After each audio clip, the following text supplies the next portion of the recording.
بسم الله الرحمن الرحيم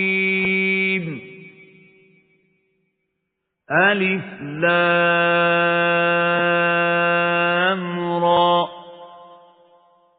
كتاب أحكمت آياته ثم فصلت من لدن حكيم خبير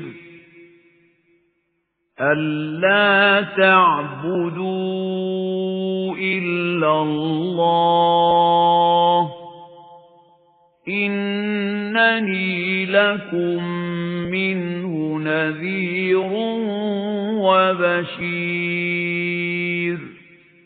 அத்தியாயம் ஹூத். மக்காவில் அருளப்பட்டது. வசனங்கள் 123. அளவிலா கருணையும் இணையிலா கிருபையும் உடைய அல்லாஹுவின் திருப்பெயரால். அலிஃப் லாம் ரா. வேத கட்டளையாகும் இது. அனைத்தையும் அறிந்தவனும் நுண்ணறிவாளனுமாகிய அல்லாஹுவின் தரப்பிலிருந்து இதனுடைய வசனங்கள் உறுதியான முறையிலும் விரிவாகவும் எடுத்துரைக்கப்பட்டுள்ளன. அந்த கட்டளை இதுதான்: அல்லாஹ்வை தவிர வேறு யாருக்கும் நீங்கள் அடிபணியாதீர்கள். சின்னமாக நான் அவன் சார்பில் உங்களை எச்சரிக்கை செய்பவனாகவும் உங்களுக்கு நற்செய்தி கூறுபவனாகவும் இருக்கின்றேன். رَبَّكُمْ ثُمَّ تُوبُوا إِلَيْهِ يُمَتِّعْكُم مَّتَاعًا حَسَنًا إِلَى أَجَلٍ مُّسَمًّى يُمَتِّعْكُم مَّتَاعًا حَسَنًا إِلَى أَجَلٍ مُّسَمًّى وَيُؤْتِ كُلَّ ذِي فَضْلٍ فَضْلَهُ وَإِن تَوَلَّوْا فَإِنِّي أَخَافُ عَلَيْكُمْ عَذَابَ يَوْمٍ كَبِيرٍ. إِلَى اللَّهِ مَرْجِعُكُمْ وَهُوَ عَلَى كُلِّ شَيْءٍ قَدِيرٌ. மேலும் நீங்கள் உங்கள் இறைவனிடம் மன்னிப்பு கோரி அவன் பக்கம் திரும்புங்கள். அப்போது ஒரு குறிப்பிட்ட காலம் வரை உங்களுக்கு அழகான வாழ்வாதாரங்களை வழங்கி இன்புறச் செய்வான்.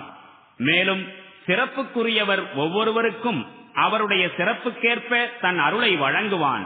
நீங்கள் புறக்கணிப்பீர்களேயானால் திகிலூட்டக்கூடிய ஒரு மாபெரும் நாளின் வேதனை உங்களுக்கு வந்துவிடுமோ என்று நான் அஞ்சுகிறேன்.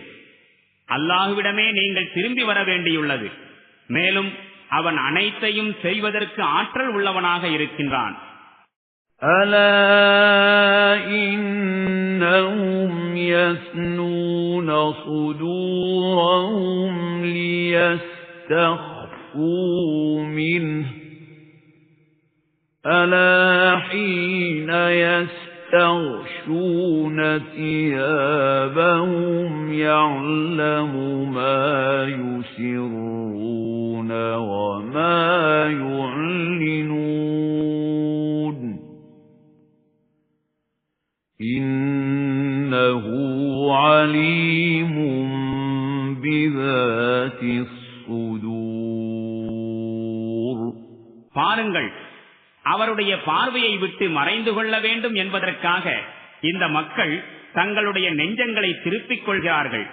தெரிந்து கொள்ளுங்கள், இவர்கள் ஆடைகளால் தங்களை மூடி மறைத்துக் கொண்ட போதிலும் அவர்களின் ரகசியங்களையும் அவர்கள் வெளிப்படுத்துகின்றவற்றையும் அல்லாஹ் நன்கறிகின்றான். சின்னமாக அவன் நெஞ்சங்களில் மறைந்திருக்கும் ரகசியங்களையும் நன்கறியக்கூடியவனாக இருக்கின்றான். وَمَا مِن دَابَّةٍ فِي الْأَرْضِ إِلَّا عَلَى اللَّهِ رِزْقُهَا وَيَعْلَمُ مُسْتَقَرَّهَا وَمُسْتَوْدَعَهَا كُلٌّ في كتاب مبين. உணவளிக்க அல்லாஹ் பொறுப்பேற்காத எந்த உயிரினமும் பூமியில் இல்லை. மேலும் அது வசிக்கும் இடத்தையும் சென்று சேரும் இடத்தையும் அவன் நன்கறிகின்றான். அனைத்தும் ஒரு தெளிவான ஏட்டில் பதிவு செய்யப்பட்டுள்ளன. وهو الذي خلق السماوات والأرض في 6 أيام وكان عرشه على الماء ليبلوكم أيكم أحسن عملا ولئن إنكم مبعوثون من بعد الموت ليقولن الذين كفروا إن هذا إلا سحر مبين.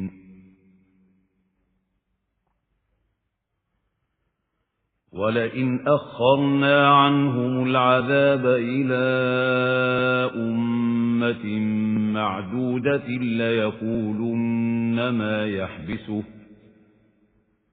ألا يوم يأتيهم ليس مصروفا عنهم وحاق بهم ما كانوا به يستهزئون. அவனே வானங்களையும் பூமியையும் 6 நாட்களில் படைத்தான். அதற்கு முன்னர் அவனுடைய அரிஷ் நீரின் மீது இருந்தது. எதற்காகவெனில் உங்களில் யார் நற்செயல் புரியக்கூடியவர் என்பதை சோதித்து பார்ப்பதற்காக. இப்போது நபியே, நீர் மக்களிடம் நீங்கள் மரணமடைந்த பின் சின்னமாக எழுப்பப்படுவீர்கள் என்று கூறினால் இறை நிராகரிப்பாளர்கள் உடனே கூறுவார்கள், இது வெளிப்படையான சூனியமே அன்றி வேறில்லை. ஒரு குறிப்பிட்ட காலம் வரை நாம் அவர்களுடைய தண்டனையை தாமதப்படுத்தினால் அதனை தடுத்து வைத்திருப்பது எது என்று கேட்க ஆரம்பித்து விடுகின்றார்கள். அறிந்து கொள்ளுங்கள், அத்தண்டனை அவர்களிடம் வந்துவிடும் நாளில் அவர்களை விட்டு அதனை யாராலும் தடுத்துவிட முடியாது. மேலும் எதனை அவர்கள் ஏளனம் செய்து கொண்டிருந்தார்களோ அதுவே அவர்களை சூழ்ந்து கொள்ளும். وَلَئِنْ أَذَقْنَا الْإِنسَانَ مِنَّا رَحْمَةً ثُمَّ نَزَعْنَاهَا مِنْهُ إِنَّهُ لَيَئُوسٌ كَفُورٌ.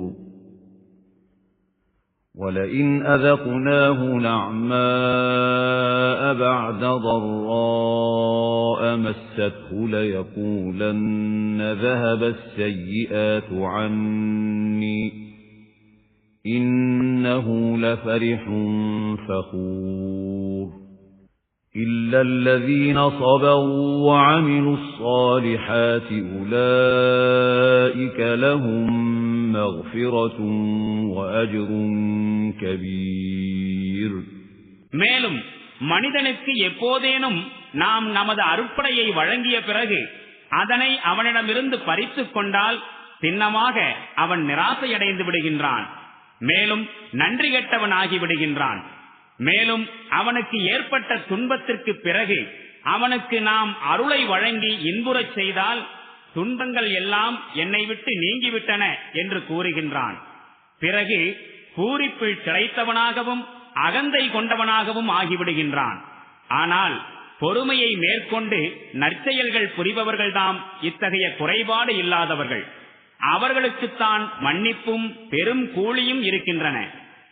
فَلَعَلَّكَ تَارِكٌ بَعْضَ مَا يُوحَى إِلَيْكَ وَضَائِقٌ بِهِ صَدْرُكَ أَن يَقُولُوا لَوْلَا أُنْزِلَ عَلَيْهِ كَنْزٌ أَوْ جَاءَ مَعَهُ مَلَكٌ إِنَّمَا أَنْتَ نَذِيرٌ وَاللَّهُ عَلَى كُلِّ شَيْءٍ وَكِيلٌ. நபியே, வஹியின் மூலம் உமக்கு அறிவிக்கப்படுகின்றவற்றில் சிலவற்றை நீர் எடுத்துரைக்காமல் விட்டுவிடுவது கூடாது. மேலும் ஏதேனும் செல்வ கருவூலம் இவருக்கு இறக்கி வைக்கப்பட்டிருக்க கூடாதா, அல்லது இவருடன் யாரேனும் வானவர் வந்திருக்க கூடாதா என்றெல்லாம் இவர்கள் கூறுவதால் உமது நெஞ்சம் சஞ்சலமடைவதும் கூடாது. நீர் எச்சரிக்கை செய்பவர் மட்டுமே ஆவீர். அதற்கு பிறகு அனைத்திற்கும் பொறுப்பேற்பவனாக அல்லாஹ் இருக்கின்றான். أم يقولون افتراه قل فأتوا بعشر سور مثله مفتريات وادعوا من استطعتم من دون الله إن كنتم صادقين فإن لم يستجيبوا لكم فاعلموا أنما أنزل بعلم الله وأن لا إله إلا هو فهل أنتم مسلمون இவர்தான் இவ்வேதத்தை புனைந்து கூறுகிறார் என்று இவர்கள் வாதிடுகின்றார்களா? நீர் கூறும், அவ்வாறாயின் இது போன்ற 10 அத்தியாயங்களை நீங்கள் இயற்றிக் கொண்டு வாருங்கள். அல்லாஹுவை தவிர யார் யார் உங்கள் கடவுள்களாக இருக்கின்றார்களோ அவர்களையும் முடிந்தால் உதவிக்கு அழைத்துக் கொள்ளுங்கள். அவர்களை கடவுள்களாக கருதுவதில் நீங்கள் உண்மையானவர்களாயின், ஆனால் அவர்கள் உங்கள் உதவிக்கு வரவில்லை என்றால் இது அல்லாஹ்வின் ஞானத்தை கொண்டே இறக்கியருளப்பட்டிருக்கின்றது என்பதையும், மேலும் அவனைத் தவிர உண்மையான இறைவன் வேறு யாரும் இல்லை என்பதையும் அறிந்து கொள்ளுங்கள். இனியாவது நீங்கள் இந்த சத்தியத்திற்கு முற்றிலும் அடிபணிவீர்களா? من كان يريد الحياة الدنيا وزينتها نوفِ إليهم أعمالهم فيها وهم فيها لا يبخسون أولئك الذين ليس لهم في الآخرة إلا النار وحبط ما صنعوا فيها وباطل ما كانوا يعملون எவர்கள் இவ்வுலக வாழ்வையும் அதன் அலங்காரத்தையும் நாடுகின்றார்களோ அவர்களுக்கு அவர்களின் செயல்களுக்கேற்ற கூலியை இங்கே நாம் அளித்து விடுகின்றோம். அதில் அவர்களுக்கு எவ்வித குறைபாடும் செய்யப்பட மாட்டாது. ஆனால் இத்தகையோருக்கு மறுமையில் நரக நெருப்பை தவிர வேறொன்றும் இருக்காது. மேலும் அவர்கள் இவ்வுலகில் உருவாக்கியவை அனைத்தும் அடியோடு அழிந்து போய்விட்டன என்பதும், அவர்கள் செய்து வந்தவை யாவும் வீணானவை என்பதும் அங்கு அவர்களுக்கு புரிந்துவிடும். أفمن كان على بينة من ربه ويتلوه شاهد منه ومن قبله كتاب موسى إماما ورحمة أولئك يؤمنون به ومن يكفر به من الأحزاب فالنار موعده فلا تك في مرية منه إنه الحق من ربك ولكن أكثر الناس لا يؤمنون ஒருவர் தன் இறைவனிடமிருந்து தெளிவான சான்றினை பெற்றிருக்கும் போது, மேலும் அதன் பிறகு அதற்கு வலுவூட்டும் வண்ணம் வேறொரு சான்றும் தொடர்ந்து இறைவனிடமிருந்து வந்துள்ள போது, அத்துடன் இதற்கு முன்பே மூசாவின் வேதம் வழிகாட்டியாகவும் அருட்கொடையாகவும் வந்திருக்கும் போது பிற உலகாதாயவாதிகளை போன்று இவரும் இதனை மறுக்க முடியுமா? இத்தகையோர் இதன் மீது நம்பிக்கை கொள்ளத்தான் செய்வார்கள். மேலும் மனித சமூகங்களைச் சேர்ந்த எவரேனும் இதனை மறுத்தால் அவருக்கு வாக்களிக்கப்பட்ட இடம் நரகமாகும். எனவே நபியே, நீர் இதை பற்றி எவ்வித ஐயமும் கொள்ள வேண்டாம். சின்னமாக இது இறைவனிடமிருந்து வந்த சத்தியமாகும். ஆயினும் மக்களில் பெரும்பாலோர் இதனை ஏற்றுக்கொள்வதில்லை. وَمَنْ أَظْلَمُ مِمَّنِ افْتَرَى عَلَى اللَّهِ كَذِبًا أُولَئِكَ يُعْرَضُونَ عَلَى رَبِّهِمْ وَيَقُولُ الْأَشْهَادُ هَؤُلَاءِ الَّذِينَ كَذَبُوا عَلَى رَبِّهِمْ أَلَا لَعْنَةُ اللَّهِ عَلَى الظَّالِمِينَ الَّذِينَ يَصُدُّونَ عَن سَبِيلِ اللَّهِ وَيَبْغُونَهَا عِوَجًا وَهُمْ بِالْآخِرَةِ هُمْ كَافِرُونَ أُولَئِكَ لَمْ يَكُونُوا مُعْجِزِينَ فِي الْأَرْضِ وَمَا كَانَ لَهُم مِّن دُونِ اللَّهِ الله من أولياء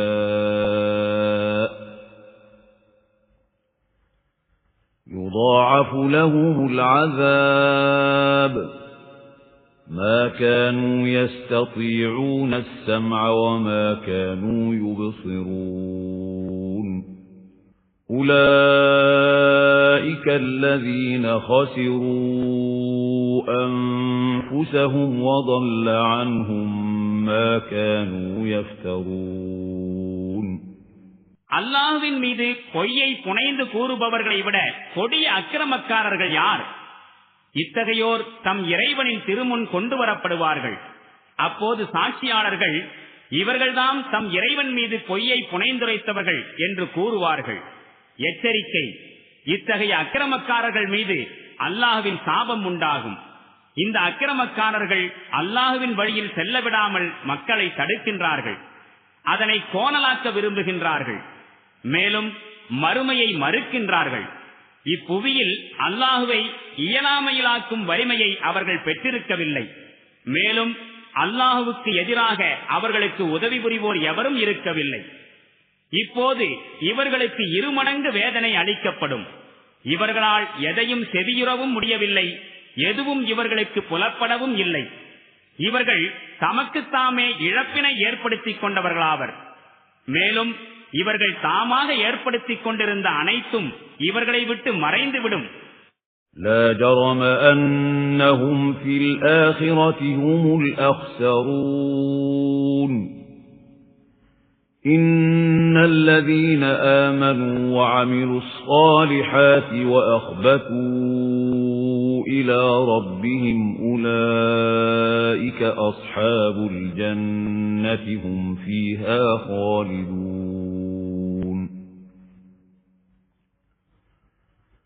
مثل الفريقين كالأعمى والأصم والبصير والسميع هل يستويان مثلا أفلا تذكرون. மறுமையில் இவர்கள்தாம் மற்றவர்களை விட அதிக இழப்புக்குரியவர்களாயிருப்பார்கள் என்பதில் ஐயமே இல்லை. சின்னமாக எவர்கள் இறை நம்பிக்கை கொண்டு நற்செயல்கள் செய்து தம் இறைவனுக்கே உரித்தானவர்களாகி விடுகின்றார்களோ அவர்கள்தான் சுவனவாசிகள். அதில் அவர்கள் என்றென்றும் தங்கி வாழ்வார்கள். இவ்விரு வகையினரின் உவமை 2 மனிதர்களைப் போன்றுள்ளது. ஒருவன் குருடனாகவும் செவிடனாகவும் இருக்கின்றான், மற்றொருவன் பார்வையுடையவனாகவும் செவியுறுபவனாகவும் இருக்கின்றான். இவ்விருவரும் சமமானவராய் ஆக முடியுமா? இந்த உவமையின் மூலம் நீங்கள் எந்த ஒரு படிப்பினையும் பெறுவதில்லையா? وَلَقَدْ أَرْسَلْنَا نُوحًا إِلَى قَوْمِهِ إِنِّي لَكُمْ نَذِيرٌ مُبِينٌ أَلَّا تَعْبُدُوا إِلَّا اللَّهَ إِنِّي أخاف عليكم عذاب يوم أليم. فقال الملأ الذين كفروا من قومه ما نراك إلا بشرا مثلنا وما نراك اتبعك إلا الذين هم أراذلنا بادي الرأي وما نرى لكم علينا من فضل بل نظنكم كاذبين. சின்னமாக நாம் நூஹை அவருடைய சமூகத்தாரிடம் தூதராக அனுப்பினோம். அப்போதும் மக்களின் நிலைமை இவ்வாறே இருந்தது.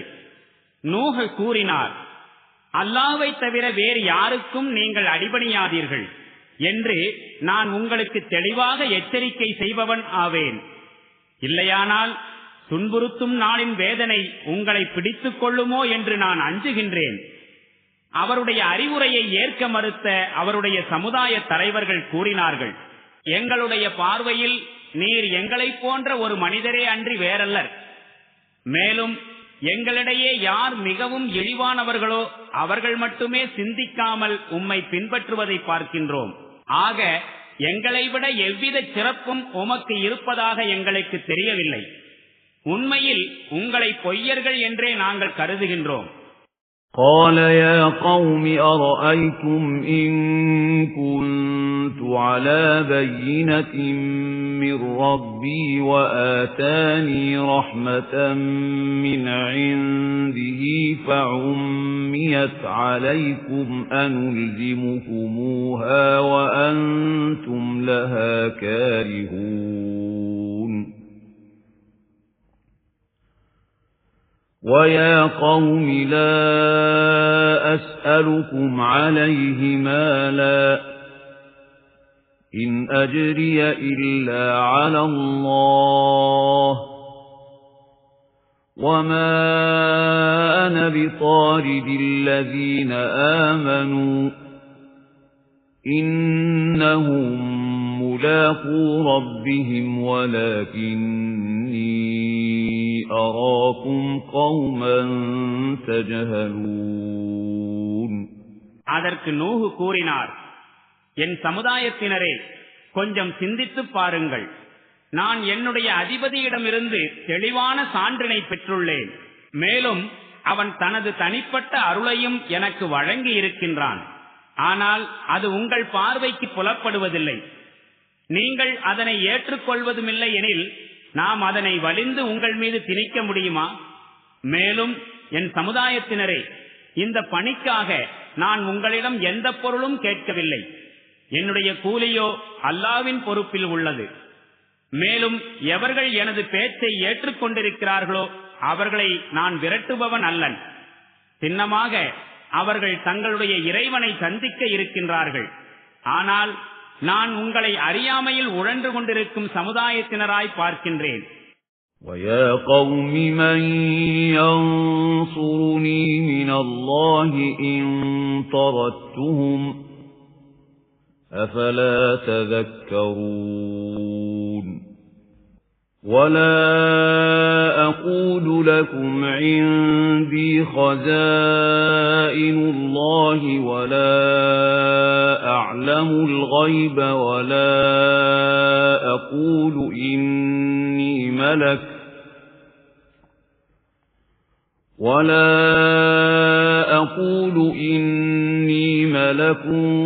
وَلَا أَقُولُ لِلَّذِينَ تَزْدَرِي أَعْيُنُكُمْ لَن يُؤْتِيَهُمُ اللَّهُ خَيْرًا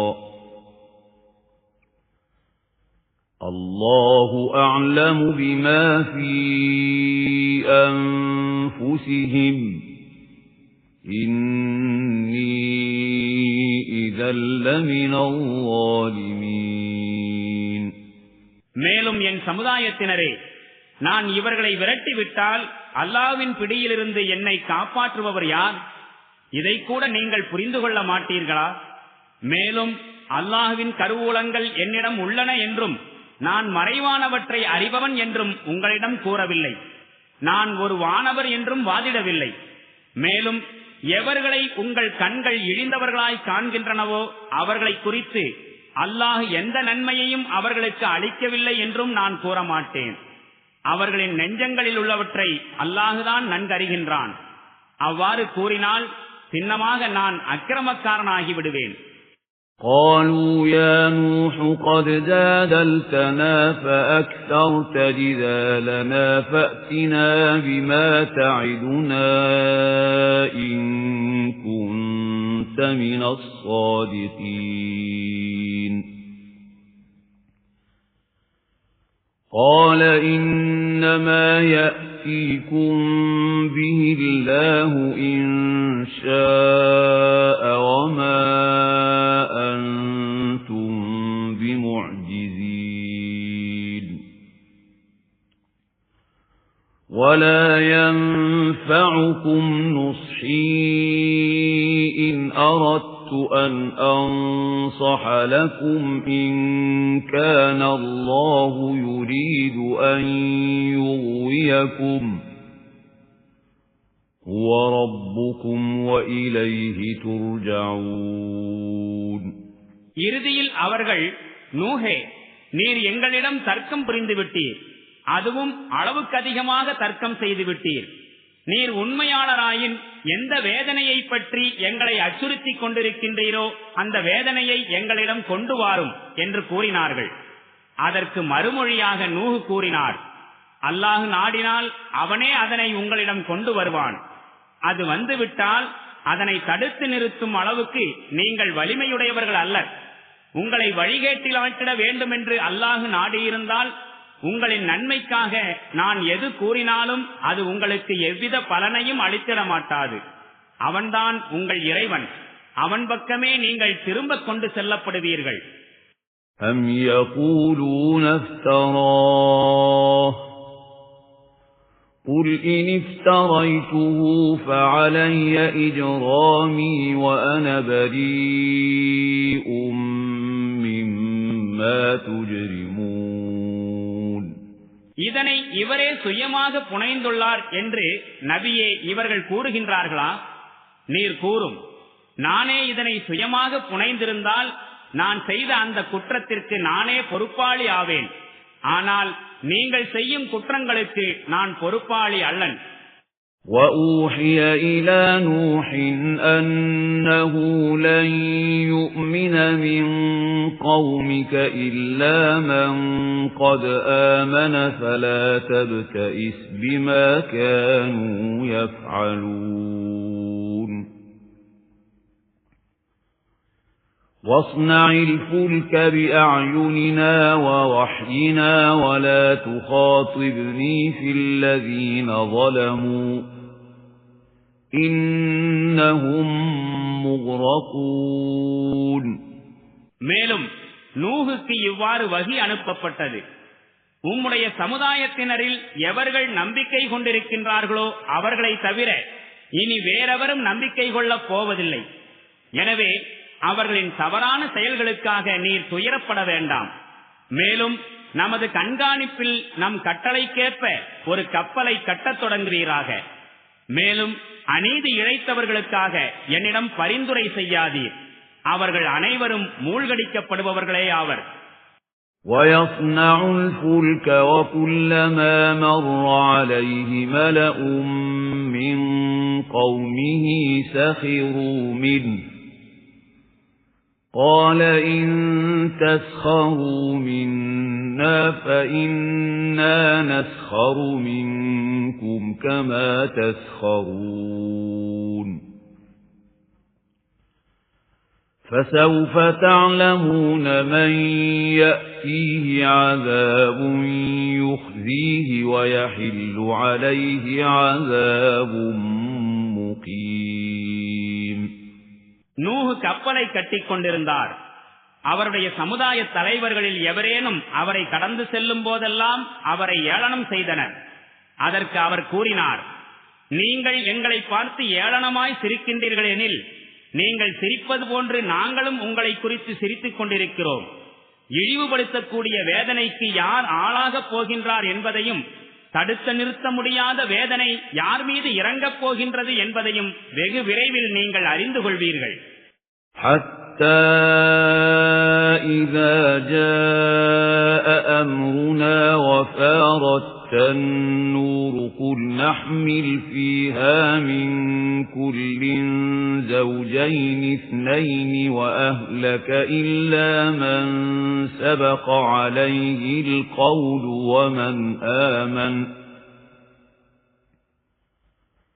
وَمَا آمَنَ مَعَهُ إِلَّا قَلِيلٌ. وَقَالَ ارْكَبُوا فِيهَا بِسْمِ اللَّهِ مَجْرِيهَا وَمُرْسَاهَا إِنَّ رَبِّي لَغَفُورٌ رَّحِيمٌ. இறுதியில் நம்முடைய கட்டளை வந்துவிட்டது. மேலும் அந்த உலை அடுப்பு பொங்கியது. அப்போது நாம் கூறினோம், எல்லா வகையான பிராணிகளிலிருந்தும் ஒவ்வொரு ஜோடியை இக்கப்பலில் ஏற்றிக்கொள்வீராக. உம்முடைய குடும்பத்தினரையும் யாரை குறித்து முன்னரே கூறப்பட்டு விட்டதோ அவர்களை தவிர அதில் ஏற்றிக்கொள்வீராக. மேலும் யார் யாரெல்லாம் இறை நம்பிக்கை கொண்டுள்ளார்களோ அவர்களையும் ஏற்றிக்கொள்வீராக. மேலும் நூஹுடன் இறை நம்பிக்கை கொண்டிருந்தவர்கள் குறைவாகவே இருந்தார்கள். மேலும் நூஹு கூறினார், இதில் ஏறிக்கொள்ளுங்கள். இது செல்வதும் நிலை கொள்வதும் அல்லாஹ்வின் திருப்பெயர் கொண்டே ஆகும். சின்னமாக என் அதிபதி பெரிதும் மன்னிப்பு வழங்குபவனாகவும் கருணை பொழிபவனாகவும் இருக்கின்றான். وَهِيَ تَجْرِي بِهِمْ فِي مَوْجٍ كَالْجِبَالِ وَنَادَى نُوحٌ ابْنَهُ وَكَانَ فِي مَعْزِلٍ يَا بُنَيَّ ارْكَب مَّعَنَا وَلَا تَكُن مَّعَ الْكَافِرِينَ قَالَ سَآوِي إِلَى جَبَلٍ يَعْصِمُنِي مِنَ الْمَاءِ قَالَ لَا عَاصِمَ الْيَوْمَ مِنْ أَمْرِ اللَّهِ إِلَّا مَنْ رَحِمَ وَحَالَ بَيْنَهُمَا الْمَوْجُ فَكَانَ مِنَ الْمُغْرَقِينَ அக்கப்பல் அவர்களை சுமந்து சென்று கொண்டிருந்தது. அலைகள் ஒவ்வொன்றும் மலை போல் உயர்ந்து கொண்டிருந்தன. நூகுடைய மகன் தொலைவில் இருந்தான். அவர் தம் மகனை கூவி அழைத்து கூறினார், என் அன்பு மகனே, எங்களோடு நீயும் ஏறிக்கொள், நிராகரிப்பாளர்களுடன் இருக்காதே. அதற்கு அவன் பதிலளித்தான், நான் இப்போதே ஒரு மலையின் மீது ஏறிக்கொள்கின்றேன், அது என்னை வெள்ளத்திலிருந்து காப்பாற்றிவிடும். அதற்கு அவர் கூறினார், இன்று அல்லாஹ்வின் தீர்ப்பிலிருந்து காப்பாற்றக்கூடியது எதுவும் இல்லை. ஆனால் அல்லாஹ் யாருக்கு கருணை புரிந்தானோ அவர்கள் மட்டும் காப்பாற்றப்படுவார்கள். இதற்குள்ளாக இருவருக்குமிடையே ஓர் அலை குறுக்கிட்டு விட்டது. மேலும் மூழ்கடிக்கப்பட்டவர்களில் அவன் சேர்ந்து விட்டான். وَقِيلَ يَا أَرْضُ ابْلَعِي مَاءَكِ وَيَا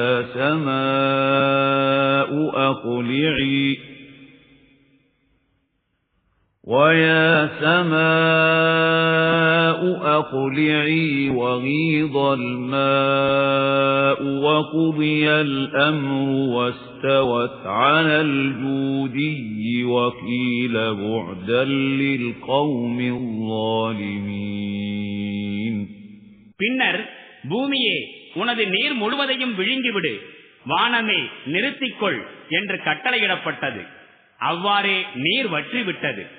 கட்டளை நிறைவேற்றப்பட்டு விட்டது. மேலும் கப்பல் ஜூதி எனும் மலையில் நிலை கொண்டது. பிறகு கூறப்பட்டது, ஒழிந்து விட்டார்கள் அக்கிரமம் புரிந்த மக்கள்.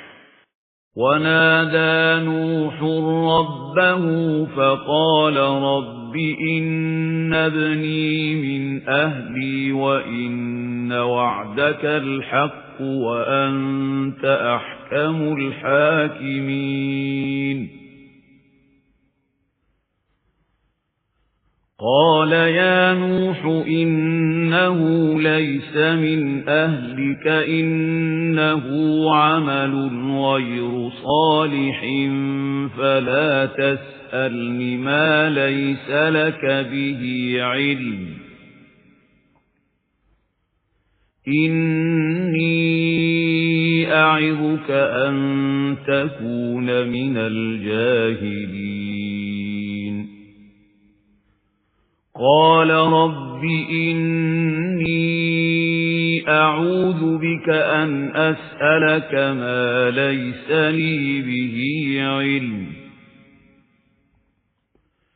وَإِلَّا تَغْفِرْ لِي وَتَرْحَمْنِي أَكُنْ مِنَ الْخَاسِرِينَ நூஹு தன் இறைவனிடம் பிரார்த்தித்து கூறினார், என் இறைவனே, என்னுடைய மகன் எனது குடும்பத்தை சார்ந்தவன். மேலும் சின்னமாக உனது வாக்குறுதி உண்மையானதாகும். மேலும் தீர்ப்பளிப்பவர்களில் நீ மிகச் சிறந்தவனும் உயர்ந்தவனும் ஆவாய். அதற்கு அல்லாஹ் பதிலளித்தான், நூஹே, சின்னமாக அவன் உமது குடும்பத்தை சார்ந்தவன் அல்லன். அவன் ஒரு வீணான செயல் ஆவான். எதனுடைய உண்மை நிலையை நீர் அறிய மாட்டீரோ அதை பற்றி என்னிடம் கேட்காதீர். அறிவிலிகளில் நீரும் ஒருவராகிவிட வேண்டாம் என்று நான் உம்மை அறிவுறுத்துகிறேன். உடனே நூஹு பணிந்து கூறினார், என் இறைவனே, எதை பற்றி எனக்கு அறிவு இல்லையோ அதை பற்றி உன்னிடம் கேட்பதை விட்டு உன்னிடத்தில் நான் பாதுகாப்பு தேடுகின்றேன். நீ என்னை மன்னிக்காவிட்டால் மேலும் அருள் புரியாவிட்டால் நான் அழிந்து போய்விடுவேன். قيل يا نوح اهبط بسلام منا وبركات عليك وعلى ممن معك وأمم سنمتعهم ثم يمسهم منا عذاب أليم. கட்டளை அருளப்பட்டது. நூஹே, இறங்குவீராக. உம்மீதும் உம்முடன் இருக்கும் சமூகத்தின் மீதும் நம்முடைய சாந்தியும் அருள் வளங்களும் உண்டாகட்டும். மேலும் உங்களில் வேறு சில சமூகங்களும் தோன்ற உள்ளன. அவர்களுக்கு சொற்ப காலத்திற்கான வாழ்க்கை வசதிகளை வழங்குவோம். பிறகு நம்மிடமிருந்து துன்புறுத்தும் வேதனை வந்து அவர்களை பிடித்துக் கொள்ளும். تِلْكَ مِنْ أَنْبَاءِ الْغَيْبِ نُوحِيهَا إِلَيْكَ مَا كُنْتَ تَعْلَمُهَا أَنْتَ وَلَا قَوْمُكَ مِنْ قَبْلِ هَذَا فَاصْبِرْ إِنَّ الْعَاقِبَةَ لِلْمُتَّقِينَ. நபியே, இவை மறைவான செய்திகளாகும். இவற்றை நாம் உமக்கு அறிவிக்கின்றோம். இதற்கு முன்னர் நீரும் இவற்றை அறிந்திருக்கவில்லை, உம்முடைய சமுதாயத்தினரும் இவற்றை அறிந்திருக்கவில்லை. எனவே பொறுமையை மேற்கொள்வீராக. நிச்சயமாக இறுதியில் நல்ல முடிவு இரையச்சம் உள்ளவர்களுக்கே உரியதாகும். وَإِلَى عَادٍ أَخَاهُمْ هُودًا قَالَ يَا قَوْمِ اعْبُدُوا اللَّهَ مَا لَكُمْ مِنْ إِلَٰهٍ غَيْرُهُ إِنْ أَنْتُمْ إِلَّا مُفْتَرُونَ. يَا قَوْمِ لَا أَسْأَلُكُمْ عَلَيْهِ أَجْرًا إِنْ أَجْرِيَ إِلَّا عَلَى الَّذِي فَطَرَنِي أَفَلَا تَعْقِلُونَ. وَيَا قَوْمِ اسْتَغْفِرُوا رَبَّكُمْ ثُمَّ تُوبُوا إِلَيْهِ يُرْسِلِ السَّمَاءَ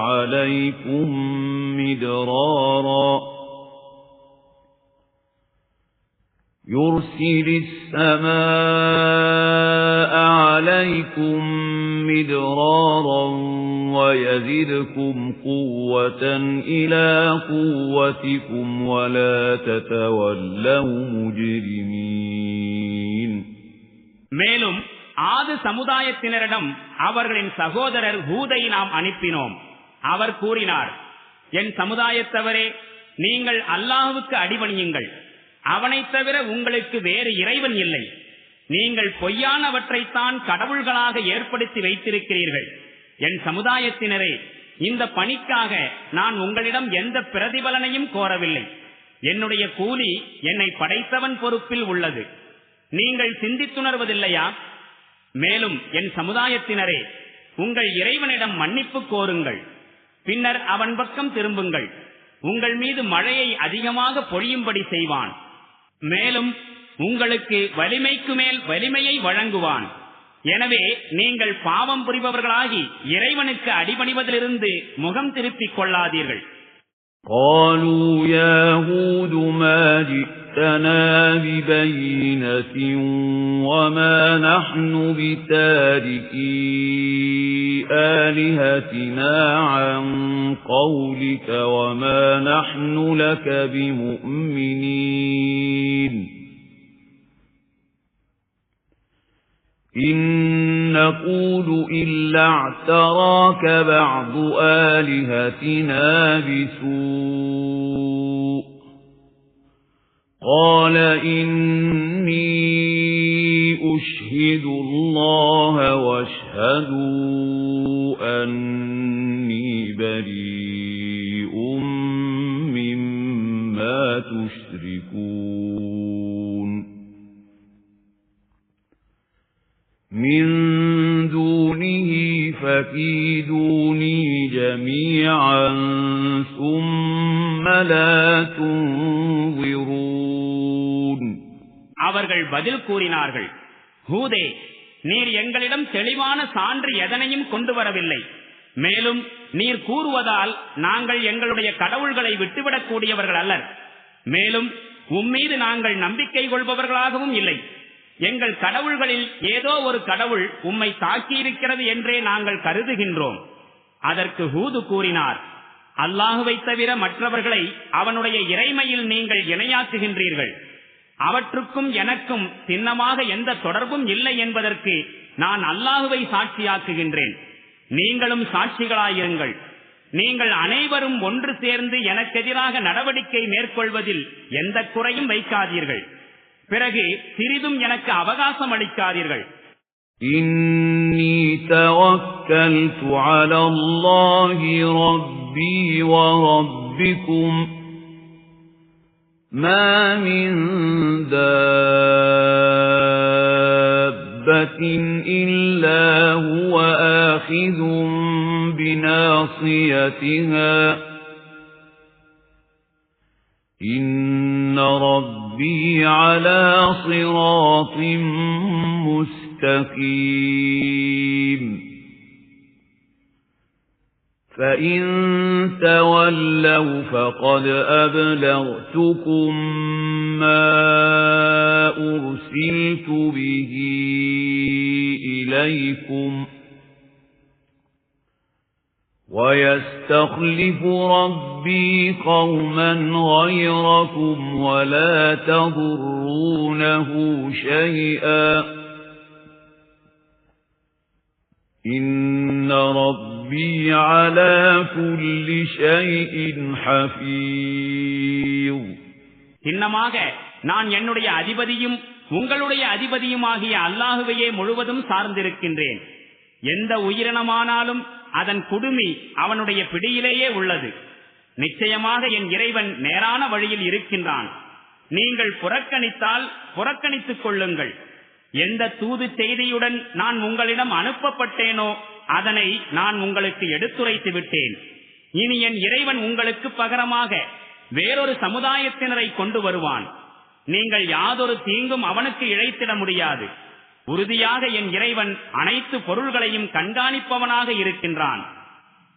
وَلَمَّا جَاءَ أَمْرُنَا نَجَّيْنَا هُودًا وَالَّذِينَ آمَنُوا مَعَهُ بِرَحْمَةٍ مِنَّا وَنَجَّيْنَاهُمْ مِنْ عَذَابٍ غَلِيظٍ. பிறகு நம்முடைய கட்டளை வந்தபோது நாம் நமது அருளால் ஹூதுக்கும் அவருடன் நம்பிக்கை கொண்டிருந்தவர்களுக்கும் ஈடேற்றம் அளித்தோம். மேலும் கடுமையான வேதனையிலிருந்து அவர்களை காப்பாற்றினோம். وَتِلْكَ عَادٌ جَحَدُوا بِآيَاتِ رَبِّهِمْ وَعَصَوْا رُسُلَهُ وَاتَّبَعُوا أَمْرَ كُلِّ جَبَّارٍ عَنِيدٍ.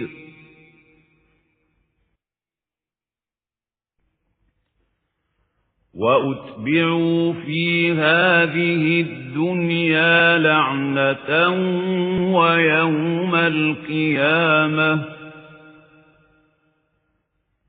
أَلَا إِنَّ عَادًا كَفَرُوا رَبَّهُمْ أَلَا بُعْدًا لِعَادٍ قَوْمِ هُودٍ. இவர்கள்தாம் ஆதி இனத்தவர். இவர்கள் தம் இறைவனின் சான்றுகளை மறுத்தார்கள். அவனுடைய தூதர்களின் அழைப்பையும் ஏற்கவில்லை. மேலும் சத்தியத்திற்கு எதிரியான கொடுங்கோலர்கள் ஒவ்வொருவரின் கட்டளையையும் பின்பற்றிக் கொண்டிருந்தார்கள். இறுதியில் இவ்வுலகிலும் அல்லாஹ்வின் சாபத்திற்கு அவர்கள் ஆளானார்கள். மறுமை நாளிலும் அல்லாஹ்வின் சாபத்திற்கு ஆளாகுவார்கள். தெரிந்து கொள்ளுங்கள், ஆதி இனத்தவர்கள் தம் இறைவனுக்கு மாறு செய்தார்கள். தெரிந்து கொள்ளுங்கள், தூக்கி எறியப்பட்டார்கள். ஹூதுடைய சமுதாயத்தினரான ஆது மக்கள். وَإِلَى ثَمُودَ أَخَاهُمْ صَالِحًا قال يا قوم اعبدوا الله ما لكم من إله غيره هو أنشأكم من الأرض واستعمركم فيها فاستغفروه ثم توبوا إليه إن ربي قريب مجيب. சமூது இனத்தாரிடம் அவர்களின் சகோதரர் சாலிஹை அனுப்பினோம். அவர் கூறினார், என் சமுதாயத்தினரே, அல்லாஹுவுக்கு அடிபணியுங்கள். அவனைத் தவிர உங்களுக்கு வேறு இறைவன் இல்லை. அவன்தான் உங்களை பூமியிலிருந்து படைத்தான், மேலும் அதில் உங்களை வாழச் செய்துள்ளான். எனவே அவனிடம் மன்னிப்பு கோருங்கள், பின்னர் அவன் பக்கம் நீங்கள் மீளுங்கள். சின்னமாக என் இறைவன் அருகில் இருக்கின்றான், பிரார்த்தனைகளுக்கு பதிலளிப்பவனாக இருக்கின்றான். قالوا يا صالح قد كنت فينا مرجوا قبل هذا أتنهانا أن نعبد ما يعبد آباؤنا وإننا لفي شك مما تدعونا إليه مريب. அதற்கு அவர்கள் கூறினார்கள், சாலிஹே, இதற்கு முன்போ எங்களின் பெரும் எதிர்பார்ப்புகளுக்குரியவராய் எங்கள் மத்தியில் இருந்தீர். இப்பொழுதோ எங்கள் மூதாதையர் வணங்கிக் கொண்டிருந்த கடவுள்களை நாங்கள் வணங்குவதை விட்டு எங்களை தடுக்கின்றீரே. மேலும் நீர் எந்த நெறியின் பக்கம் எங்களை அழைக்கின்றீரோ அது பற்றி கடும் சந்தேகத்திலேயே நாங்கள் இருக்கின்றோம். அது எங்களை பெரும் மனக்கலக்கத்தில் ஆழ்த்தியுள்ளது. قال يا قوم أرأيتم إن كنت على بينة من ربي وآتاني منه رحمة فمن ينصرني من الله إن عصيته فما تزيدونني غير تخسير. ويا قوم هذه ناقة الله لكم آية فذروها تأكل في أرض الله ولا تمسوها بسوء فيأخذكم عذاب قريب.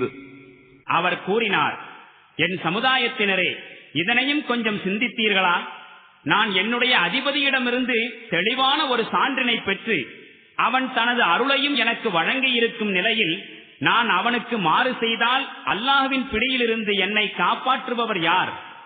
எனக்கு மேலும் இழப்பை ஏற்படுத்துவதை தவிர வேறு என்னதான் உங்களால் செய்ய இயலும்? மேலும் என் சமுதாயத்தினரே, பாருங்கள், இது அல்லாஹ்வுடைய ஒரு பெண் ஒட்டகம் உங்களுக்கு ஒரு சான்றாக திகழ்கின்றது. எனவே இதனை அல்லாஹ்வின் பூமியில் சுதந்திரமாய் மேய்வதற்கு விட்டுவிடுங்கள். இதற்கு யாதொரு தீங்கும் இழைக்காதீர்கள். அவ்வாறு தீங்கிழைத்தால் இறைவனின் வேதனை உங்களை பீடிப்பதற்கு வெகுநேரம் ஆகாது. فعقروها فقال تمتعوا في داركم 3 أيام ذلك وعد غير مكذوب. ஆயினும் அவர்கள் அந்த ஒட்டகத்தை கொன்று விட்டார்கள். அப்போது சாலிஹ் அம்மக்களுக்கு எச்சரிக்கை செய்தார், 3 நாட்கள் உங்கள் வீடுகளில் சுகம் அனுபவித்துக் கொள்ளுங்கள். இந்த காலத்தவணை பொய்யானதல்ல.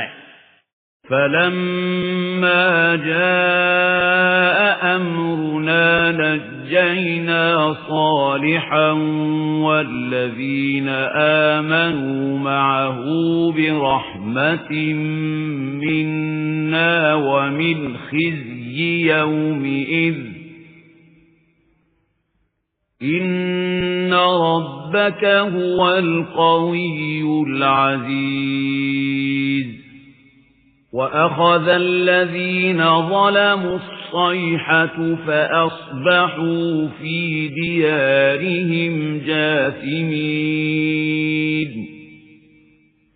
كَأَن لَّمْ يَغْنَوْا فِيهَا أَلَا إِنَّ ثَمُودَ كَفَرُوا رَبَّهُمْ أَلَا بُعْدًا لِثَمُودَ இறுதியில் நம் தீர்ப்புக்கான வேளை வந்துவிட்டது. இப்போது நமது அருளால் சாலிகையும் அவரோடு நம்பிக்கை கொண்டிருந்தவர்களையும் காப்பாற்றினோம். மேலும் அந்நாளின் இழிவிலிருந்தும் அவர்களை பாதுகாத்தோம். சின்னமாக இறைவன் மாபெரும் வலிமையுடையவனும் அனைவரையும் மிகைத்தவனும் ஆவான். அக்கிரமம் செய்தவர்களை ஒரு பயங்கர ஓசை தாக்கியது. அவர்கள் தம் வீடுகளில் அப்படியே முகம் குப்புற வீழ்ந்து மடிந்து விட்டனர். அங்கு அவர்கள் வாழவே இல்லை என்பது போல். தெரிந்து கொள்ளுங்கள், சமூது இனத்தார் தம் இறைவனை நிராகரித்தார்கள். தெரிந்து கொள்ளுங்கள், இறையருளிலிருந்து தூக்கி எறியப்பட்டார்கள் சமூது இனத்தார். وَلَقَدْ جَاءَتْ رُسُلُنَا إِبْرَاهِيمَ بِالْبُشْرَى قَالُوا سَلَامًا قَالَ سَلَامٌ فَمَا لَبِثَ أَن جَاءَ بِعِجْلٍ حَنِيذٍ فَلَمَّا رَأَى أَيْدِيَهُمْ لَا تَصِلُ إِلَيْهِ نَكِرَهُمْ وَأَوْجَسَ مِنْهُمْ خِيفَةً قَالُوا لَا تَخَفْ إِنَّا أُرْسِلْنَا إِلَى قَوْمِ لُوطٍ وَامْرَأَتُهُ قَائِمَةٌ فَضَحِكَتْ فَبَشَّرْنَاهَا بِإِسْحَاقَ وَمِنْ وَرَاءِ إِسْحَاقَ يَعْقُوبَ. மேலும் பாருங்கள், நம்முடைய வானவர்கள் இப்ராஹீமிடம் ஒரு நற்செய்தியை கொண்டு வந்தார்கள். உங்கள் மீது சாந்தி நிலவட்டும் என்றார்கள். அதற்கு உங்கள் மீதும் சாந்தி நிலவுக என்று இப்ராஹீம் பதிலளித்தார்.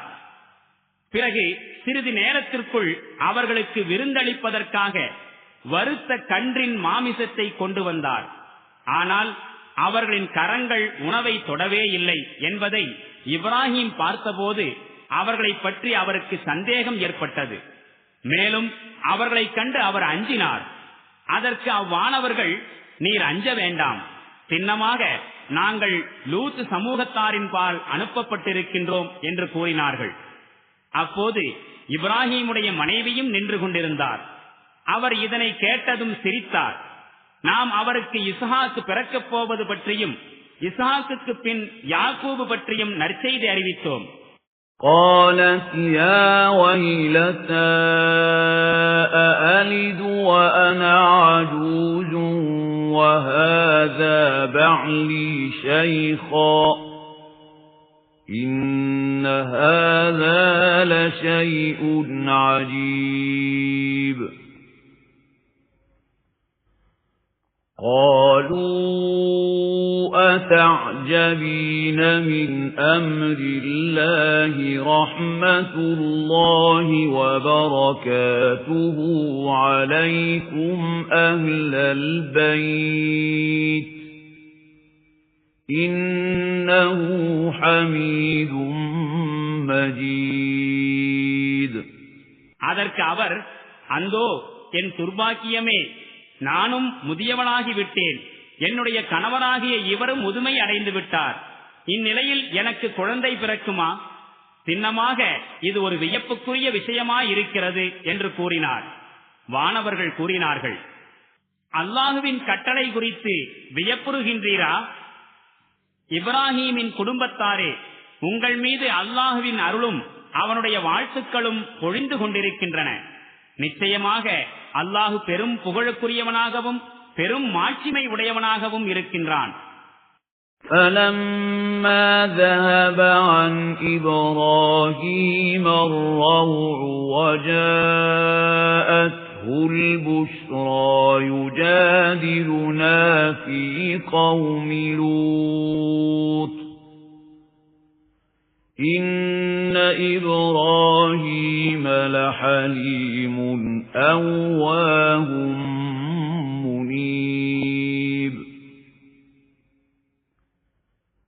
يا إبراهيم أعرض عن هذا إنه قد جاء أمر ربك وإنهم آتيهم عذاب غير مردود இப்ராஹீமின் அச்சம் அகன்று குழந்தை பேறு பற்றிய நற்செய்தியால் அவருக்கு மகிழ்ச்சி ஏற்பட்ட போது லூத் இனத்தாரை பற்றி அவர் நம்மிடம் தர்க்கம் செய்ய தொடங்கிவிட்டார். சின்னமாக இப்ராஹீம் இரக்கமுடையவராகவும் மென்மையான உள்ளமுடையவராகவும் இருந்தார். மேலும் என் நிலையிலும் நம் பக்கம் மீளக்கூடியவராகவும் இருந்தார். இறுதியில் நம் வானவர்கள் அவரிடம் கூறினார்கள், இப்ராஹீமே, இவ்வாறு தர்க்கம் செய்வதை விட்டுவிடுவீராக. சின்னமாக அதிபதியின் கட்டளை வந்தாகிவிட்டது. இனி எவராலும் தடுத்து நிறுத்த முடியாத வேதனை அவர்களிடம் வந்தே தீரும். وَلَمَّا جَاءَتْ رُسُلُنَا لُوطًا سِيءَ بِهِمْ وَضَاقَ بِهِمْ ذَرْعًا وَقَالَ هَذَا يَوْمٌ عَصِيبٌ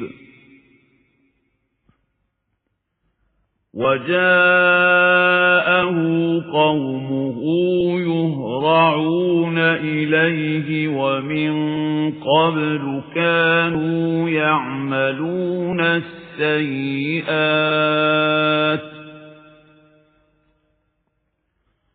قَالَ يَا قَوْمِ هَؤُلَاءِ بَنَاتِي هُنَّ أَطْهَرُ لَكُمْ فَاتَّقُوا اللَّهَ وَلَا تُخْزُونِ فِي ضَيْفِي أَلَيْسَ مِنكُمْ رَجُلٌ رَشِيدٌ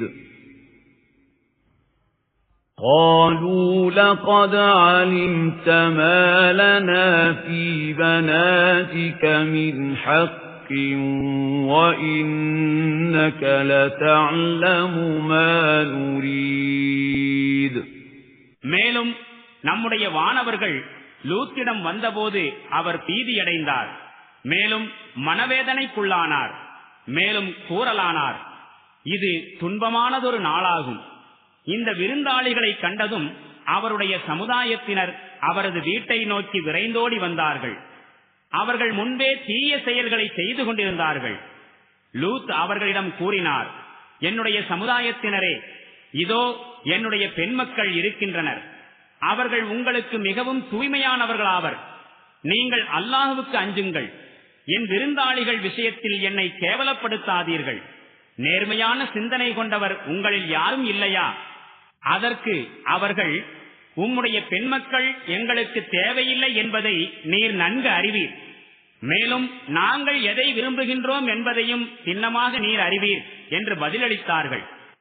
قَالَ لَوْ أَنَّ لِي بِكُمْ قُوَّةً أَوْ آوِي إِلَى رُكْنٍ شَدِيدٍ قَالُوا يَا لُوطُ إِنَّا رُسُلُ رَبِّكَ لَن يَصِلُوا إِلَيْكَ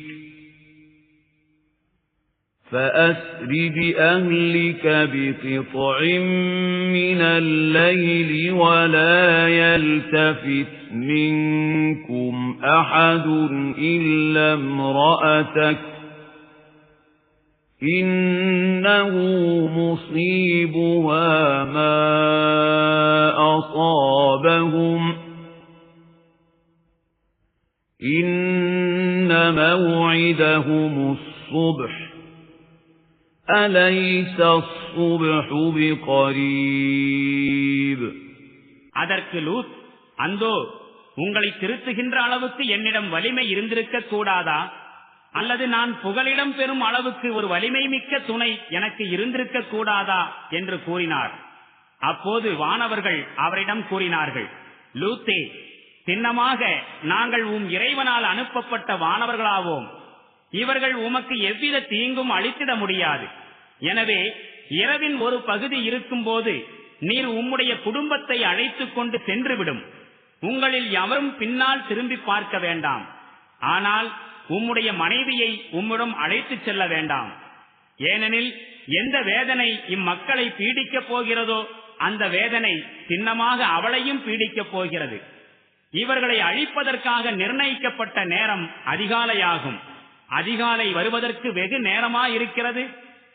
فَلَمَّا جَاءَ أَمْرُنَا جَعَلْنَا عَالِيَهَا سَافِلَهَا وَأَمْطَرْنَا عَلَيْهَا حِجَارَةً مِّن سِجِّيلٍ مَّنضُودٍ مُّسَوَّمَةً عِندَ رَبِّكَ وَمَا هِيَ مِنَ الظَّالِمِينَ بِبَعِيدٍ. பிறகு நமது கட்டளைக்குரிய நேரம் வந்தபோது அந்த ஊரை தலைகீழாக புரட்டிவிட்டோம். மேலும் அதன் மீது சுட்ட களிமண் கற்களை தொடர்ந்து பொழியச் செய்தோம். அக்கற்கள் ஒவ்வொன்றும் இறைவனால் அடையாளம் இடப்பட்டிருந்தது. மேலும் அக்கிரமக்காரர்களுக்கு இது போன்ற தண்டனை தொலைவில் இல்லை. وَإِلَى مَدْيَنَ أَخَاهُمْ شُعَيْبًا قَالَ يَا قَوْمِ اعْبُدُوا اللَّهَ مَا لَكُمْ مِنْ إِلَٰهٍ غَيْرُهُ وَلَا تَنقُصُوا الْمِكْيَالَ وَالْمِيزَانَ إِنِّي أَرَاكُمْ بِخَيْرٍ وَإِنِّي أَخَافُ عَلَيْكُمْ عَذَابَ يَوْمٍ مُحِيطٍ. وَيَا قَوْمِ أَوْفُوا الْمِكْيَالَ وَالْمِيزَانَ بِالْقِسْطِ وَلَا تَبْخَسُوا النَّاسَ أَشْيَاءَهُمْ وَلَا تَعْثَوْا فِي الْأَرْضِ مُفْسِدِينَ. بَقِيَّةُ اللَّهِ خَيْرٌ لَكُمْ إِن كُنتُم مُّؤْمِنِينَ وَمَا أَنَا عَلَيْكُمْ بِحَفِيظٍ. மேலும் மதியன் வாசிகளிடம் அவர்களின் சகோதரர் ஷுஐபை நாம் அனுப்பினோம். அவர் கூறினார், என் சமுதாயத்தினரே, அல்லாஹுவுக்கு அடிபணியுங்கள். அவனை தவிர உங்களுக்கு வேறு இறைவன் இல்லை. மேலும் அளவையிலும் நிறுவையிலும் குறைவு செய்யாதீர்கள். இன்று உங்களை நல்ல நிலையில் நான் காண்கின்றேன். ஆனால் விரைவில் துன்பம் சூழும் ஒரு நாளின் வேதனை உங்களை பீடிக்குமோ என நான் அஞ்சுகின்றேன். மேலும் என்னுடைய சமுதாயத்தினரே, நேர்மையான முறையில் முழுமையாய் அளந்து கொடுங்கள், முழுமையாய் நிறுத்துக் கொடுங்கள். மேலும் மக்களுக்கு அவர்களுடைய பொருட்களை குறைத்து தராதீர்கள். பூமியில் குழப்பம் செய்து கொண்டு திரியாதீர்கள். அல்லாஹுவினால் மீதப்படுத்தப்பட்ட லாபமே உங்களுக்கு சிறந்ததாகும், நீங்கள் இறை நம்பிக்கையுடையோராயின். ஆயினும் நான் என் நிலையிலும் உங்களை கண்காணிப்பவன் அல்லன். قالوا يا شعيب أصلاتك تأمرك أن نترك ما يعبد آباؤنا أو أن نفعل في أموالنا ما نشاء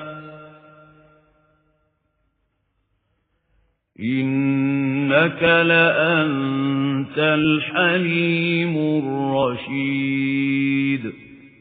அதற்கு அவர்கள், ஷுஐபே, எங்கள் மூதாதையர் வணங்கி வந்தவற்றை நாங்கள் விட்டுவிட வேண்டும் என்றா, அல்லது எங்களுடைய செல்வத்தை எங்கள் விருப்பப்படி பயன்படுத்த எங்களுக்கு அதிகாரம் இருக்கக்கூடாது என்றா உம்முடைய தொழுகை உமக்கு கற்றுத்தருகிறது? உண்மையில் நீர் பெருந்தன்மையும் நேர்மையும் கொண்டவர்தாம் என்று ஏளனமாக கூறினார்கள்.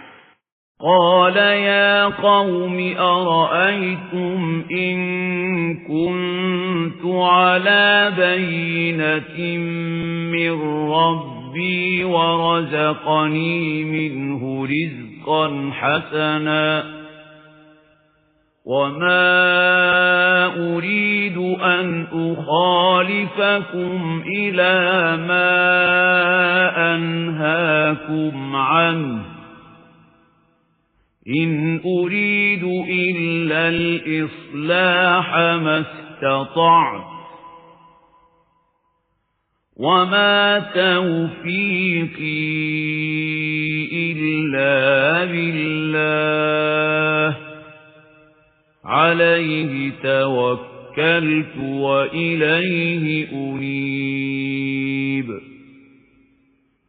وَيَا قَوْمِ لَا يَجْرِمَنَّكُمْ شِقَاقِي أَن يُصِيبَكُم مِّثْلُ مَا أَصَابَ قَوْمَ نُوحٍ أَوْ قَوْمَ هُودٍ أَوْ قَوْمَ صَالِحٍ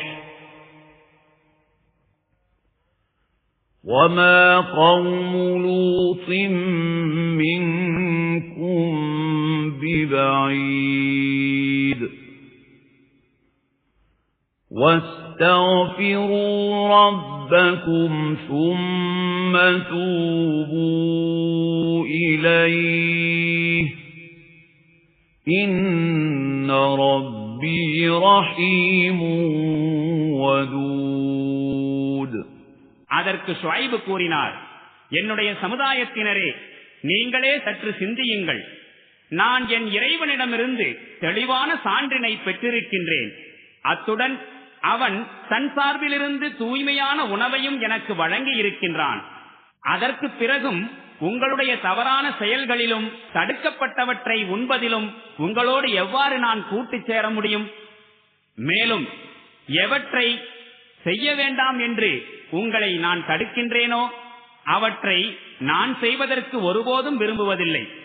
என்னால் முடிந்தவரை சீர்திருத்தம் செய்யவே நான் விரும்புகின்றேன். மேலும் நான் ஆற்ற விரும்புகின்ற அனைத்தும் அல்லாஹ்வின் பேருதவியை பொறுத்தே இருக்கின்றன. நான் அவனையே முழுமையாக சார்ந்து விட்டேன். மேலும் ஒவ்வொரு விஷயத்திலும் அவன் பக்கமே நான் திரும்புகின்றேன்.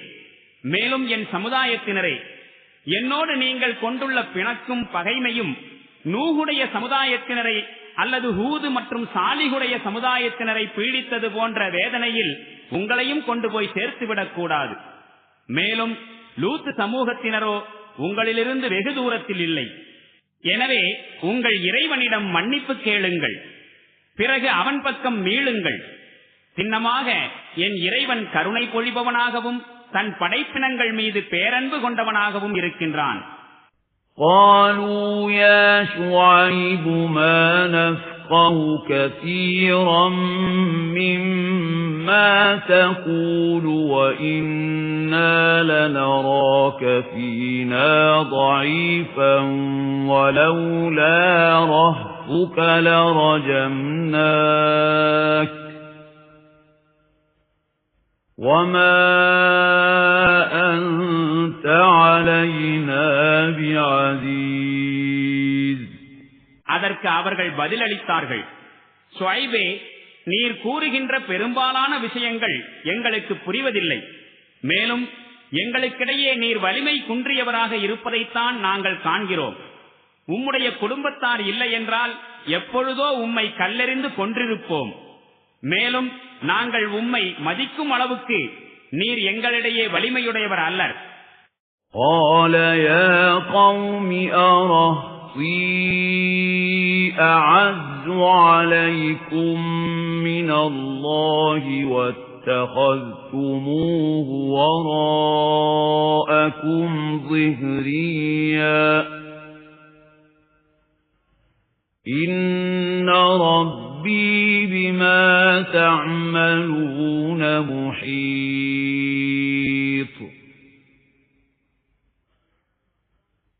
وَيَا قَوْمِ اعْمَلُوا عَلَى مَكَانَتِكُمْ إِنِّي عَامِلٌ سَوْفَ تَعْلَمُونَ مَن يَأْتِيهِ عَذَابٌ يُخْزِيهِ وَمَنْ هُوَ كَاذِبٌ وَارْتَقِبُوا إِنِّي مَعَكُمْ رَقِيبٌ.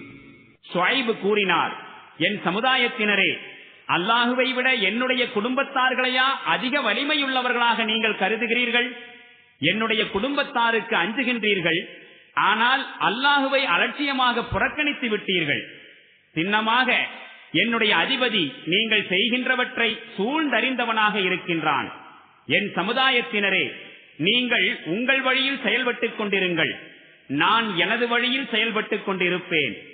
இழிவுறுத்தும் வேதனை யாரை வந்தடையும் என்பதையும் யார் பொய் உரைக்கின்றார் என்பதையும் விரைவில் நீங்கள் அறிந்து கொள்வீர்கள்.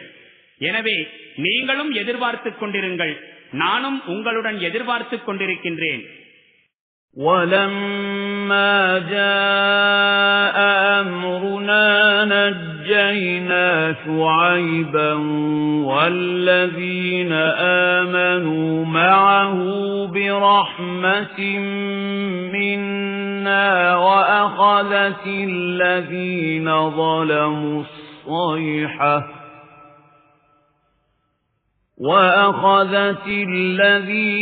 ظَلَمُوا الصَّيْحَةُ فَأَصْبَحُوا فِي دِيَارِهِمْ جَاثِمِينَ كَأَن لَّمْ يَغْنَوْا فِيهَا أَلَا بُعْدًا لِّمَدْيَنَ كَمَا بَعِدَتْ ثَمُودُ. இறுதியில் நமது கட்டளைக்குரிய நேரம் வந்துவிட்டது. அப்போது நமது அருளால் நாம் ஷுஐபையும் அவருடைய நம்பிக்கை கொண்ட தோழர்களையும் காப்பாற்றினோம். மேலும் அக்கிரமம் செய்தவர்களை ஒரு பயங்கரமான ஓசை தாக்கியது. அவர்கள் தம் ஊர்களில் தலைகுப்புற வீழ்ந்து மடிந்தனர். அங்கு அவர்கள் வாழவே இல்லை என்பது போல. தெரிந்து கொள்ளுங்கள், இறையருளிலிருந்து மதியன் வாசிகளும் தூக்கி எறியப்பட்டார்கள், சமூது இனத்தார் தூக்கி எறியப்பட்டது போன்று.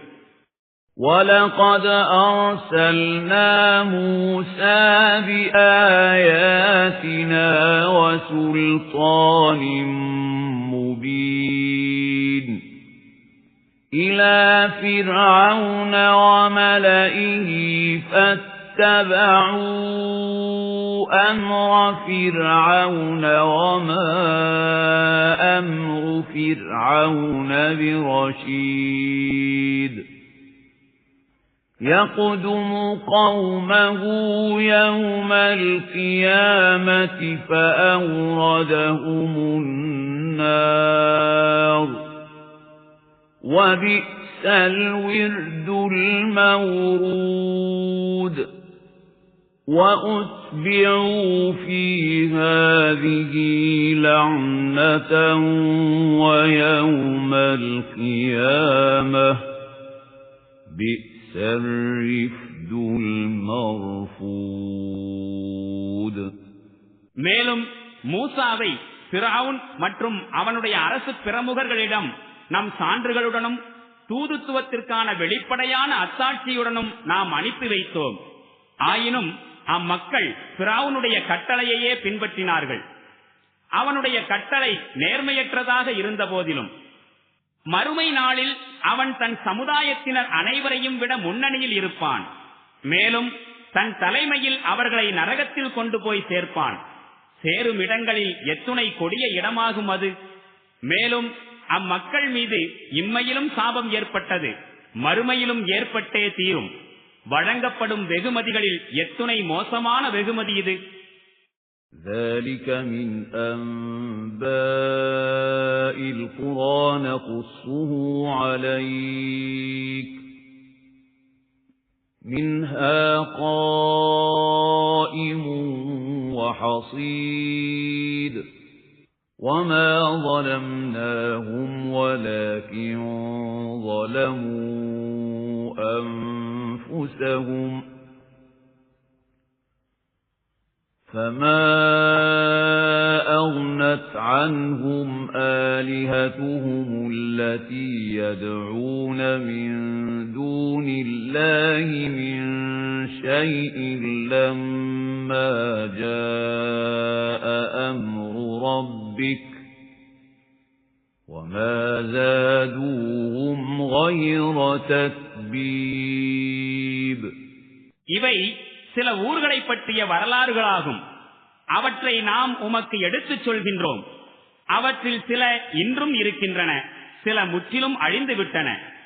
நாம் அவர்களுக்கு அநீதி இழைக்கவில்லை, மாறாக அவர்கள் தமக்குத்தாமே அநீதி இழைத்துக் கொண்டார்கள். மேலும் இறைவனின் கட்டளை வந்துவிட்ட போது அல்லாஹுவை விடுத்து அவர்கள் அழைத்த வண்ணம் இருந்த அவர்களுடைய கடவுள்கள் அவர்களுக்கு எந்த பயனும் அளிக்கவில்லை. நாசத்தை தவிர வேறு எந்த பயனையும் அவை அவர்களுக்கு தரவில்லை. وَكَذَلِكَ أَخْذُ رَبِّكَ إِذَا أَخَذَ الْقُرَى وَهِيَ ظَالِمَةٌ إِنَّ أَخْذَهُ أَلِيمٌ شَدِيدٌ. إِنَّ فِي ذَلِكَ لَآيَةً لِمَنْ خَافَ عَذَابَ الْآخِرَةِ ذَلِكَ يَوْمٌ مَجْمُوعٌ لَهُ النَّاسُ وَذَلِكَ يَوْمٌ مَشْهُودٌ. وَمَا نُؤَخِّرُهُ إِلَّا لِأَجَلٍ مَّعْدُودٍ. மேலும் அக்கிரமம் புரிந்து கொண்டிருக்கக்கூடிய ஊர்களை இறைவன் தண்டிக்கும் போது அவனுடைய தண்டனை இப்படித்தான் இருக்கும். சின்னமாக அவனது தண்டனை வேதனை மிக்கதும் மிக கடுமையானதுமாகும். உண்மையில் மறுமை நாளின் வேதனை குறித்து அஞ்சும் ஒவ்வொருவருக்கும் இதில் ஒரு சான்று இருக்கிறது. அது மக்கள் அனைவரும் ஒன்று திரட்டப்படும் நாளாகும். அன்று நடைபெறுகின்ற அனைத்தும் வெளிப்படையாகவே நடைபெறும். அந்நாளை கொண்டு வருவதில் நாம் அதிக தாமதம் செய்ய போவதில்லை, நிர்ணயிக்கப்பட்ட சொற்ப காலத்தை தவிர. يَوْمَ يَأْتِي لَا تَكَلَّمُ نَفْسٌ إِلَّا بِإِذْنِهِ فَمِنْهُمْ شَقِيٌّ وَسَعِيدٌ.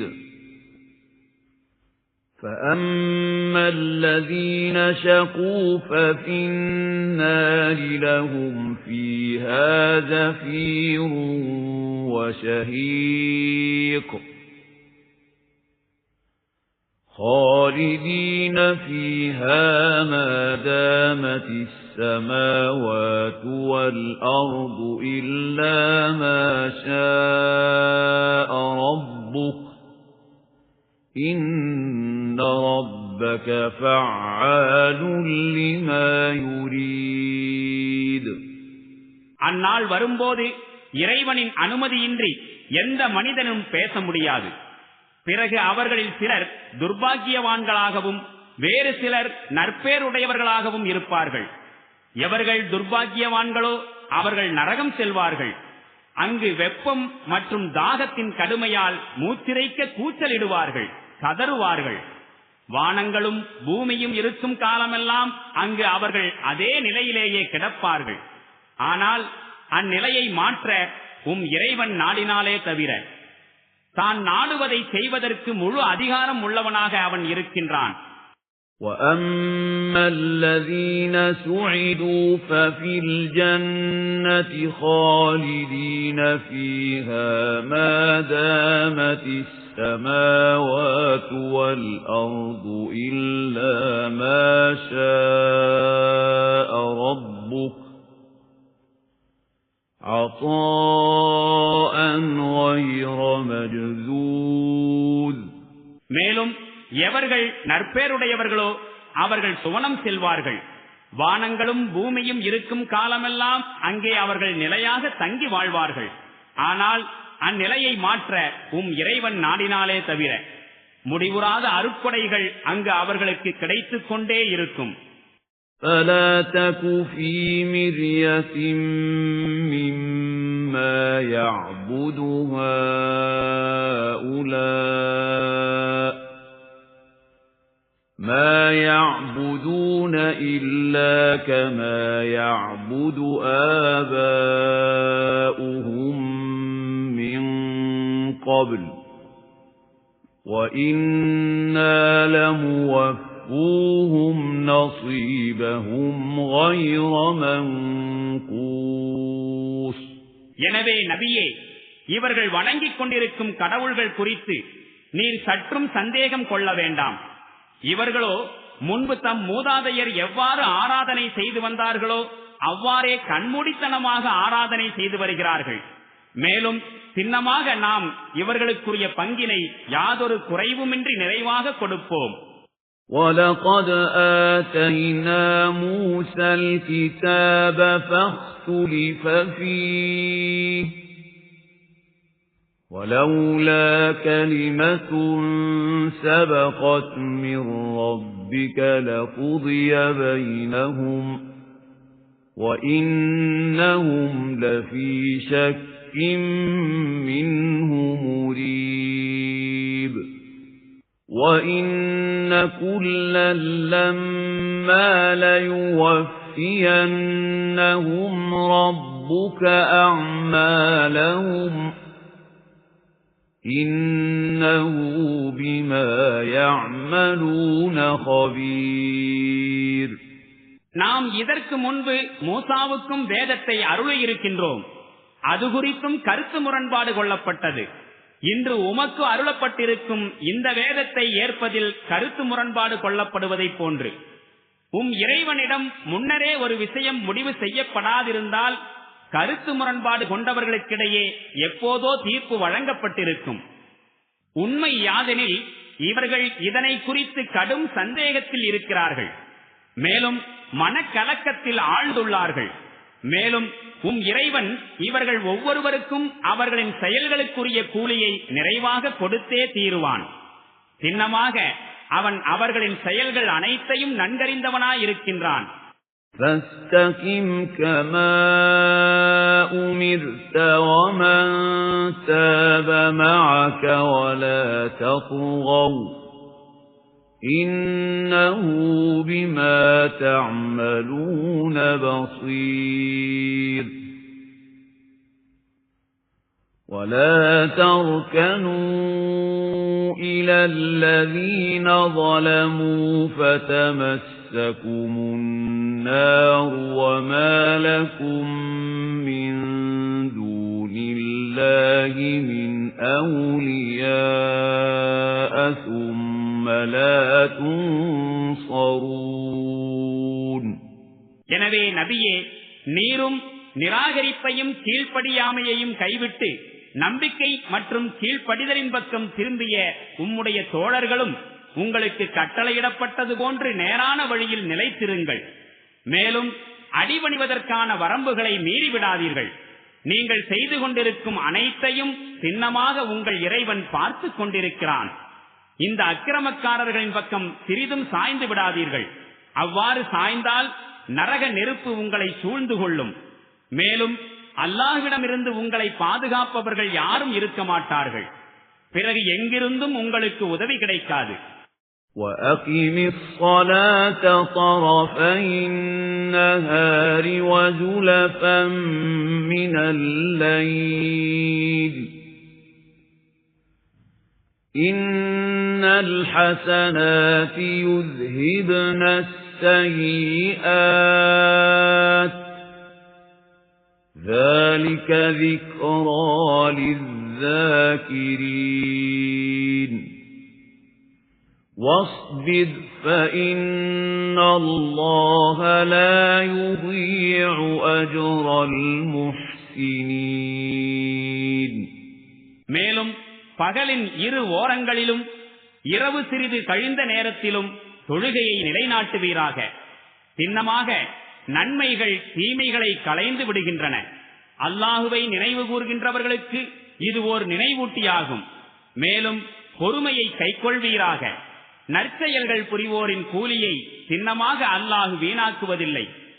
فلولا كان من القرون من قبلكم أولو بقية ينهون عن الفساد في الأرض إلا قليلا ممن أنجينا منهم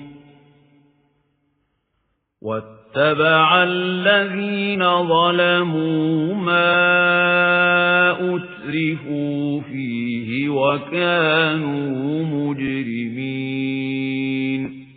பூமியில் குழப்பம் விளைவிப்பதை தடுக்கக்கூடிய நல்லவர்கள் உங்களுக்கு முன் வாழ்ந்து சென்ற சமூகங்களில் இருந்திருக்க வேண்டாமா? அப்படிப்பட்டவர்கள் இருந்தாலும் மிக குறைவாகவே இருந்திருக்கிறார்கள். அவர்களை அம்மக்களிடமிருந்து நாம் காப்பாற்றினோம். ஆனால் அக்கிரமம் செய்து கொண்டிருந்தவர்கள் தங்களுக்கு வழங்கப்பட்டிருந்த சுகபோக வாழ்க்கையில் மூழ்கி கிடந்தார்கள். மேலும் குற்றவாளிகளாக இருந்தார்கள். وَمَا كَانَ رَبُّكَ لِيُهْلِكَ الْقُرَى بِظُلْمٍ وَأَهْلُهَا مُصْلِحُونَ وَلَوْ شَاءَ رَبُّكَ لَجَعَلَ النَّاسَ أُمَّةً وَاحِدَةً وَلَا يَزَالُونَ مُخْتَلِفِينَ إِلَّا مَن رَّحِمَ رَبُّكَ وَلِذَلِكَ خَلَقَهُمْ وَتَمَّتْ كَلِمَةُ رَبِّكَ لَأَمْلَأَنَّ جَهَنَّمَ مِنَ الْجِنَّةِ وَالنَّاسِ أَجْمَعِينَ. மேலும் இறைவன் எந்த ஊரையும் அவ்வூர் மக்கள் சீர்திருத்தம் புரிவோராய் இருக்கும் நிலையில் நியாயமின்றி அழித்துவிடக்கூடியவன் அல்லன். இறைவன் நாடினால் நிச்சயம் மனித இனம் முழுவதையும் ஒரே சமுதாயமாக ஆக்கியிருப்பான். அவ்வாறு இல்லை. ஆதலால் இனி அவர்கள் மாறுபட்ட வழிமுறைகளில்தான் சென்று கொண்டிருப்பார்கள்.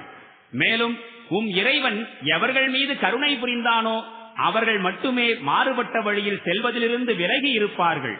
இதற்காகவே, அதாவது தேர்ந்தெடுக்கும் உரிமையை வழங்கி சோதித்து பார்ப்பதற்காகவே அவன் அவர்களை படைத்துள்ளான். மனிதர்கள் மற்றும் ஜின்கள் அனைவரை கொண்டும் சின்னமாக நான் நரகத்தை நிரப்புவேன் எனும் இறைவனின் வாக்கு நிறைவேறிவிட்டது. وَكُلًّا نَّقُصُّ عَلَيْكَ مِنْ أَنبَاءِ الرُّسُلِ مَا نُثَبِّتُ بِهِ فُؤَادَكَ وَجَاءَكَ فِي هَذِهِ الْحَقُّ وَمَوْعِظَةٌ وَذِكْرَى لِلْمُؤْمِنِينَ. وَقُل لِّلَّذِينَ لَا يُؤْمِنُونَ اعْمَلُوا عَلَى مَكَانَتِكُمْ إِنَّا عَامِلُونَ وَانتَظِرُوا إِنَّا مُنتَظِرُونَ. وَلِلَّهِ غَيْبُ السَّمَاوَاتِ وَالْأَرْضِ وَإِلَيْهِ يُرْجَعُ الْأَمْرُ كُلُّهُ فَاعْبُدْهُ وَتَوَكَّلْ عَلَيْهِ وَمَا رَبُّكَ بِغَافِلٍ عَمَّا تَعْمَلُونَ. நபியே, இறை தூதர்களின் வரலாறுகளிலிருந்து நாம் எடுத்து கூறும் இந்த நிகழ்ச்சிகள் ஒவ்வொன்றும் எப்படிப்பட்டவை என்றால், அவற்றின் மூலம் நாம் உமது இதயத்தை உறுதிப்படுத்துகிறோம். மேலும் இவற்றில் உமக்கு சத்தியத்தை பற்றிய அறிவும் கிடைத்தது.